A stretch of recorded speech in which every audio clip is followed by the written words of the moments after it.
What's up tout le monde? J'espère que ça va bien. Alex Doyon. Et puis dans cette vidéo-là, on va parler de quoi faire avec un prospect qui vous largue un vu, qui vous répond pas tout simplement.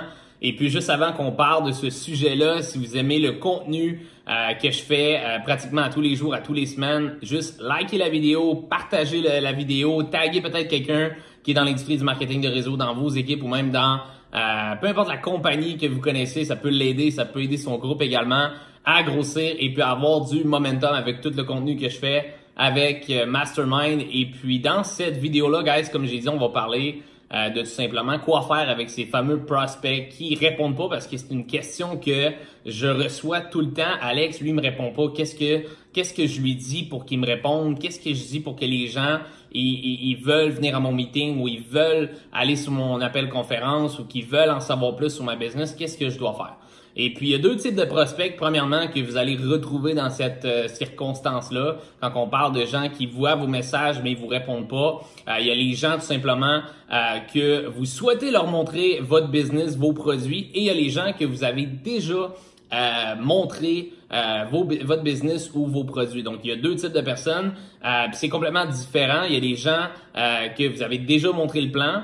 Puis là où peut-être avoir une option peut-être qui va s'ajouter quand vous avez déjà montré la business à quelqu'un puis elle vous répond plus, ben c'est tout simplement peut-être parce que ça l'intéresse tout simplement pas.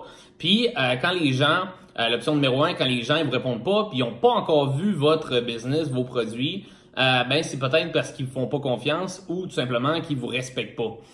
Puis c'est un peu cru, mais moi quand j'ai commencé le marketing de réseau à 18 ans, ben si on regarde un petit peu l'échelle de l'influence, ça part de 1, ça monte jusqu'à 10, j'étais peut-être à 1.5. Donc j'avais de l'influence et les gens avaient du respect pour moi quand ils étaient en bas de 1.5. Donc pas beaucoup de monde. Qu'est-ce qui arrive avec le temps, c'est que tu commences à te développer personnellement, tu commences à avoir un certain succès, tu avances tranquillement pas vite.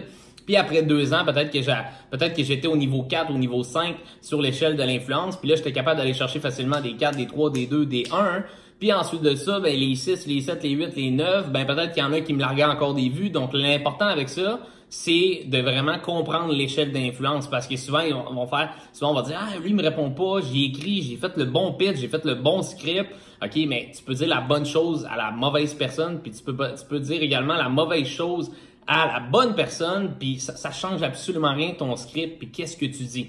OK, le comment est pas important, mais c'est surtout ton branding sur les médias sociaux. Moi, je donne un exemple. Moi, personnellement, quand quelqu'un vient me prospecter pour un projet d'affaires, première chose que je fais, je vais voir ses 3-4 dernières photos, je vais voir son profil, il est sharp.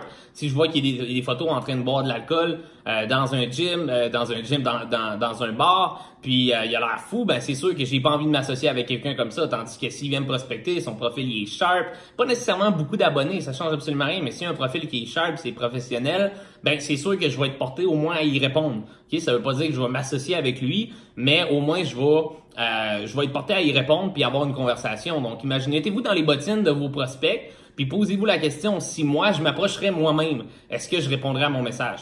Puis si la réponse c'est non, ben revisez votre profil Facebook, commencez à faire un ménage au niveau de peut-être les amis que vous avez dans votre profil, peut-être votre photo de profil, peut-être faire une photo sharp professionnelle, peut-être de poster des photos plus régulièrement, peut-être de faire dans votre section info, de peut-être parler, je sais pas, mettre une quote de business ou peu importe, il y a plein de trucs, il y a peut-être même une formation que je vais pouvoir sortir justement sur comment avoir un bon branding au niveau des médias sociaux parce que moi je le sais que la majorité des gens que j'écris finissent par me répondre. Pourquoi? Parce qu'ils voient mon profil, ils voient que c'est sharp, puis ensuite de ça, ils disent, OK, ça veut pas dire qu'ils vont joindre, j'ai pas un taux de closing de 100%, puis ça veut pas dire que les gens vont tous me répondre, ça arrive qu'il y en a qui me répondent pas, mais j'ai un plus grand ratio de gens qui me répondent que quand j'ai commencé dans le marketing de réseau. Pourquoi? Parce que mon brand, puis mon influence est différente de quand j'ai commencé. Donc, la raison pourquoi les gens te répondent pas, ben peut-être qu'ils te respectent pas ou peut-être qu'ils te font pas confiance. Tout simplement parce que la confiance n'est pas établie puis tes médias sociaux n'ont pas été capables d'attirer cette confiance-là et cette influence-là envers l'autre personne.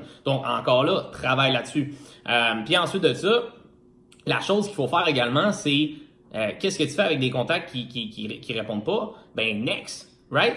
Next. Pourquoi? Parce que moi, la chose que je faisais au début, qui était vraiment ordinaire de mon côté, pourquoi j'ai eu pas de résultats dans mes premières années, c'est que j'approchais tout le temps les mêmes personnes. J'étais tout le temps en mode scarcity mindset, où j'étais tout le temps en train de follow-up, faire des suivis avec les mêmes personnes que j'avais parlé 2 ans plus tôt, puis j'essayais de convaincre les gens, j'essayais de motiver les gens à joindre mon équipe au lieu de trouver du monde qui était déjà motivé. Puis je virais tout le temps dans le même marge, excusez-moi l'expression, mais je virais tout le temps dans le même bassin de gens qui voulaient rien savoir, puis qui étaient pas ouverts à faire ça, puis c'était pas du monde nécessairement tout sharp.